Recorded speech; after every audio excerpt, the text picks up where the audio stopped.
Hey everyone, this is Matia. We're here at my studio in LA called Infinite Power Studios. I'm hanging out with my friends from Guitar Center, and we're checking out the Groove Synthesis Third Wave Advanced Wavetable Synthesizer. I'm a producer, sound designer, and musician. As a producer, I tend to deal with a lot of bands like Boy Harsher, Madeline Goldstein, Houses of Heaven, Ms. Bone. As a sound designer, I work with companies like Sequential, Roland, Akai, Groove Synthesis. And then as a musician, I have a band called Inhalt, and I've been on various record labels with that project. So the third wave was really inspired by the PPG Wave, and the PPG Wave was like the world's first wavetable synthesizer. It used these kind of lo-fi 8-bit waveforms that were strung together to form a wavetable that a user could kind of scan through. And when it came out, it was used by bands like Tangerine Dream, Depeche Mode, Thomas Dolby, Propaganda. And that was the inspiration and the kind of starting point for the third wave. But Groove Synthesis took the idea and ran with it and expanded it with, just on all fronts. So it goes far beyond what the PPG can do.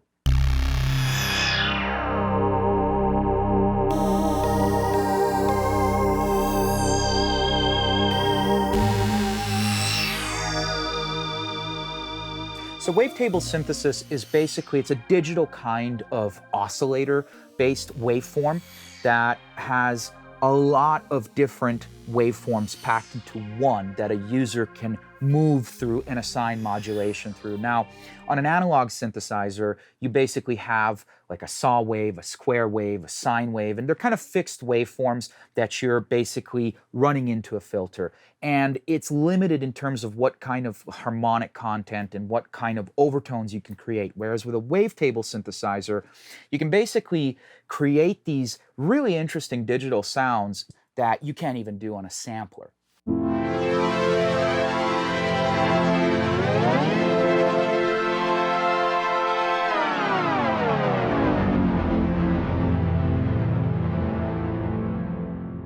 So the third wave is a comprehensive 24-voice polyphonic hybrid wavetable synthesizer. It's also 4 parts multi-timbral, and it all starts with these 3 wavetable oscillators, which do both the 8-bit PPG Wave style wavetables as well as 96K 24-bit high-end, super high definition wavetables. In addition to all of that, the oscillators can also do virtual analog waveforms. So all your typical analog polysynth style waveforms like saws and squares, you can also do on these oscillators. We've got 4 low frequency oscillators that can all be clocked to MIDI and modulated amongst each other, a comprehensive modulation section. Then there's 2 filters. This dual filter design features an analog filter, which is a low-pass SSI 2140 designed by Dave Rossum. Then that feeds a digital state variable, meaning low-pass notch, high-pass, 12 dB digital filter. From there, we have 4 envelopes. Filter and amp envelopes can have PPG Wave style curves, which was like this kind of almost linear curve, but they can also be set to, per patch, have a more modern exponential style curve, just kind of the curves that you would expect on a modern polysynth. You have 3 and 4 envelopes for modulation, an arpeggiator, dual effects engine per part, and an overall wave envelope, which is an 8-position envelope dedicated to sweeping the wavetables. On the back, there's a headphone jack, 4 stereo analog outputs, MIDI on, DIN connectors, as well as MIDI over USB, and the USB can be used for firmware updates.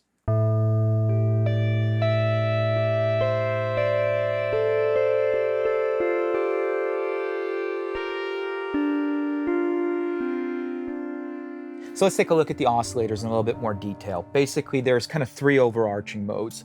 We've got the 96K high-def wavetable, we've got the virtual analog mode, and then we have the PPG Wave original 8-bit wavetable. And in that mode, if I sort of look over here, this is me moving around the wavetable.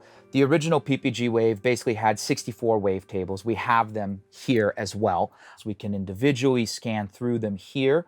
We can use the Wave Surfer to move through all 3 oscillators at the same time in terms of their wave offset, okay? And in addition to all of that, we have some choices about how smooth that transition is. So basically, on the original PPG Wave, there's no real interpolation, there's no smoothing between the different positions in the wavetable. So if we go back and take a look at our wavetable here, all of these discrete steps you would hear as sort of hard steps. We allow that to happen on the third wave, but basically what's going on is it's a choice. We can either turn that functionality on or off, so the third wave can effectively smooth the transition between the wavetables. So an example of that, if we have all of our smoothing on,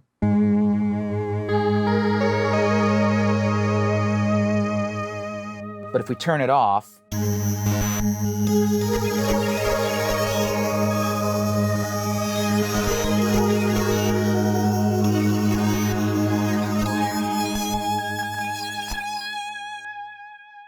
and then we have further choices whether or not to use the upper wavetables. As we said before, all the original PPG wavetables had the same set of waveforms at the very end of the wavetable, and some people that want to play this as a PPG wave would need to keep that on because that's how that synth worked.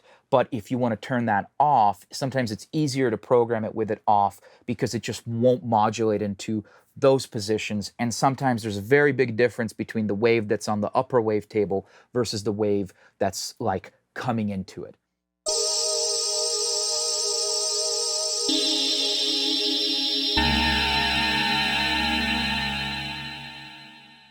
So that's much smoother with it off than with it on because our modulation index just isn't going that far up. Back with it on.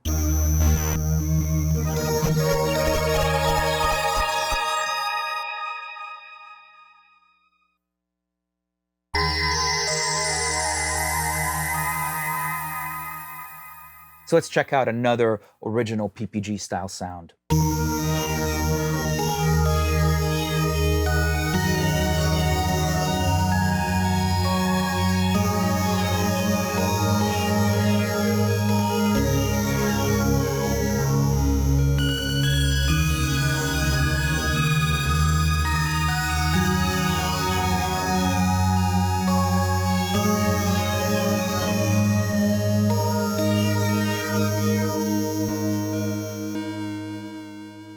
If I turn the user wavetable off and turn the waveform smoothing on, this is what that would sound like.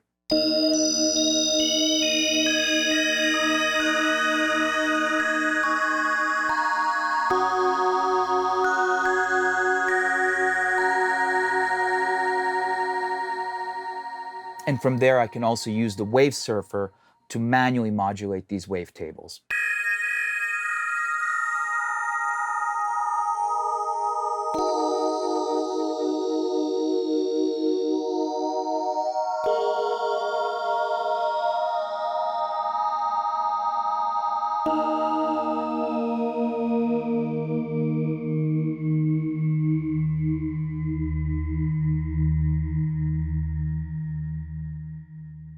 And while it's great to have access to a lot of the original PPG Wave personality and charisma, the modern wavetables are really handy here too and lead to kind of a completely different and more contemporary sound.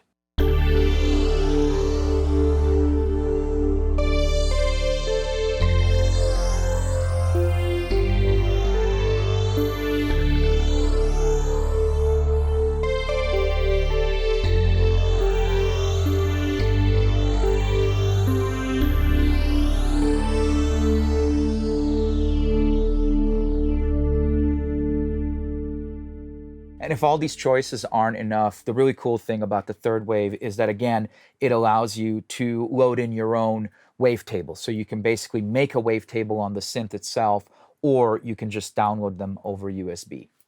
Outside of the wavetables, there's also a complete virtual analog wave section here. And if we take a look on the wavetable, all of these are actually virtual analog waveforms. So you have sawtooth, square, triangle, sine, supersaw, and then different gradients of noise that can be swept through as well to change the noise type.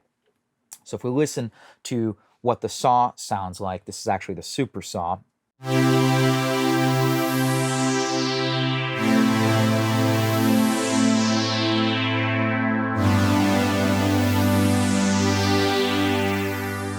And each of these waveforms can be modulated, again, from the modulation matrix, from LFOs, from various sources. But there's another really interesting modulation source, which is actually in the miscellaneous menu, and it's called circuit drift. And basically what it does is it kind of creates a drift voice to voice within the circuitry itself. So it helps create a more authentic analog polysynth sound. So if we increase that,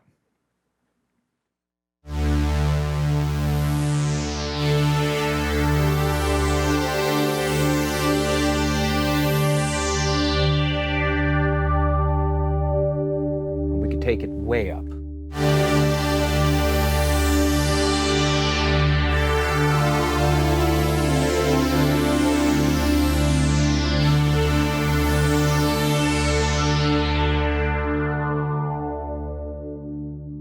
And that lets us build a lot of drift voice to voice. We also have the option to turn the analog oscillators into a free running mode, again, creating more of that kind of true VCO characteristic.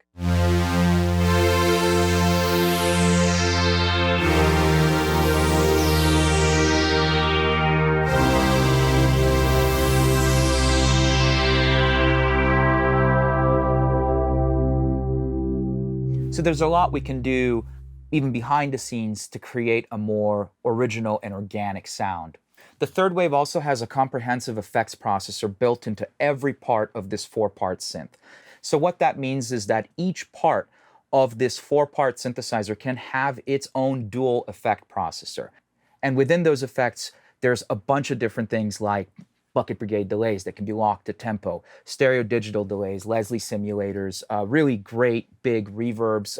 There's a super plate reverb, a lot of modulation effects like phasers and flangers. So here's a nice patch that uses a analog style waveform and a wavetable waveform going through some really lush effects.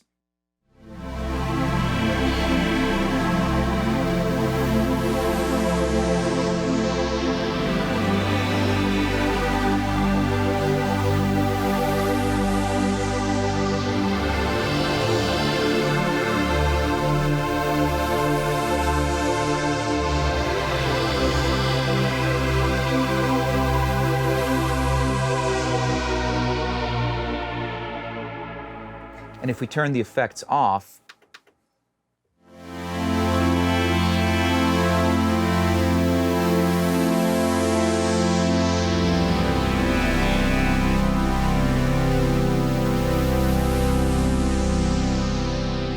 also a beautiful sound, but totally different and lacking that kind of polish that a built-in effects engine can do.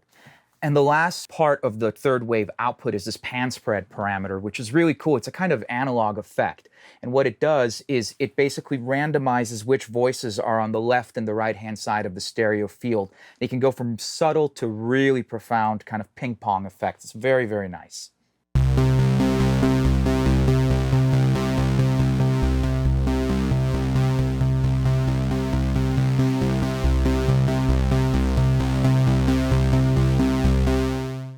Let's move on to the sequencer, which is probably my favorite part about the third wave. It's a really, really comprehensive live input sequencer that has a fully variable quantize and can record up to 32 bars of a pattern length. There's also the ability to record parameters. So after you punch in your notes, you can basically go through any of these parameters, including the wave surfer, and record them into the sequence and then play it back like a modulation row. And what's really cool is that because it's a 4-part multi-timbral synthesizer, you can sequence all 4 parts with this sequencer for a very, very complex and full arrangement. So let me just show you how easy it is to record with the third wave sequencer. I hit record, and as soon as I hit play, it's going to give me a 1-bar count off, and then it's going to start recording.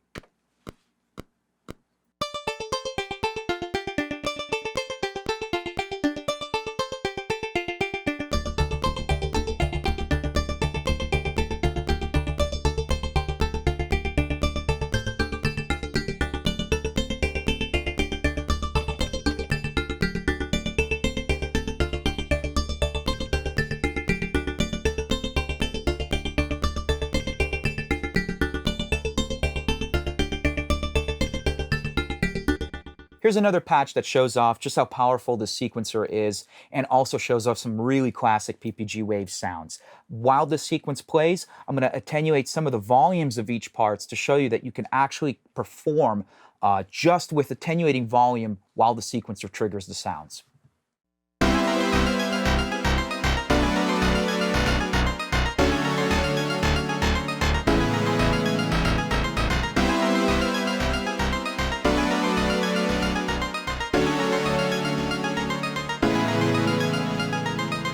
And here's another classic kind of sequencer patch vibe where we're using some of the parts also for percussion elements like the hi-hats.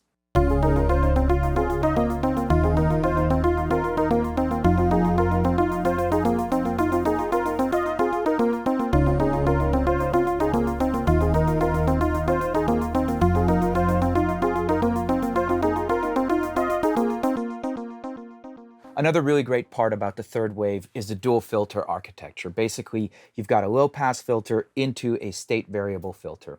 The low-pass filter is a genuine analog SSI 2140, which is fully resonant. It's just a classic sounding filter, and sweeping the filter sounds really wonderful.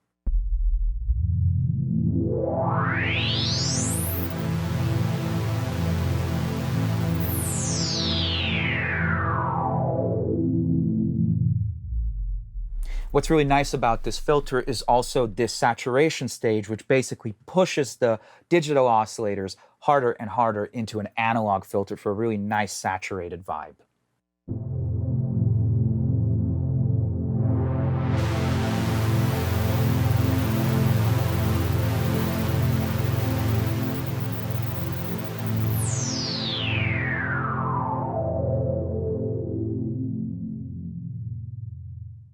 And if that's not enough control over this low-pass filter, if we go into the miscellaneous section, basically we have resonance compensation here in this screen.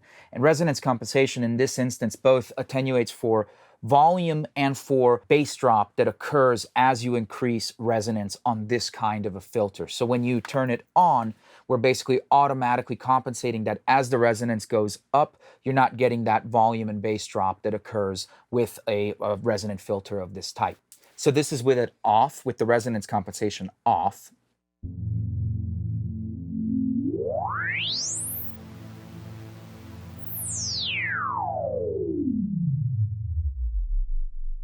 And now this is with it on.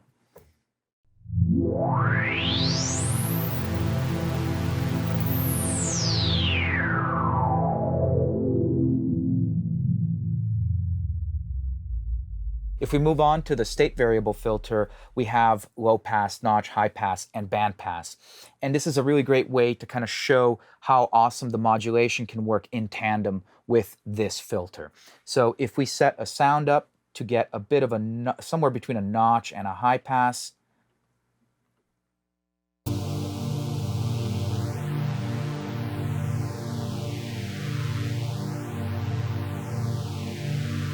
there's this really beautiful movement that happens there. There's a really nice kind of resonance, almost like an analog jet phaser effect. And now if we dive into our LFO section, we can automate that movement so that we're not having to tweak a knob. Dial in the frequency, choose a shape, amount, and choose my destination. State variable cutoff. And now when I hit the chord, the LFO will be modulating the state variable cutoff.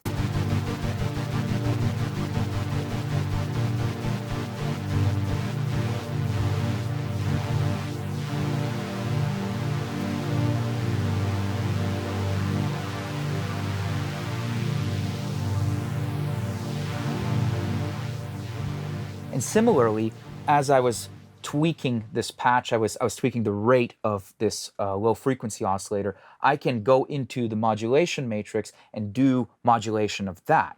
So I can go to my source. Currently the mod wheel is routed to low pass cutoff, but I can change that to also be low frequency 1 frequency and change my amount. So now when I tweak the mod wheel, it's going to speed this modulation up, which is modulating the second filter.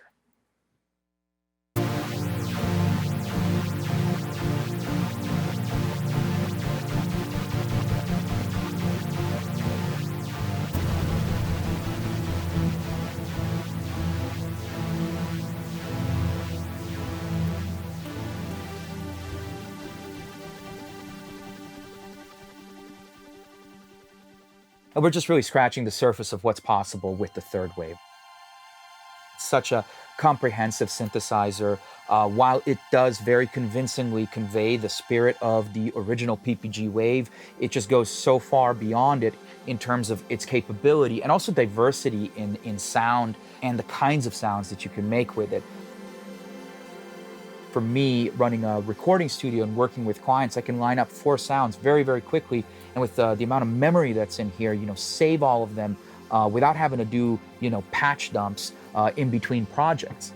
I've used it to create bass lines. I've used it for a lot of sequences, and also because it just has this really lush sound. Anybody that's looking at just an all-round great synthesizer, maybe it's like the first professional or like really big synth that they're going to buy, I really feel strongly that the third wave is a great candidate for them because of its versatility within the context of both produced music and live music.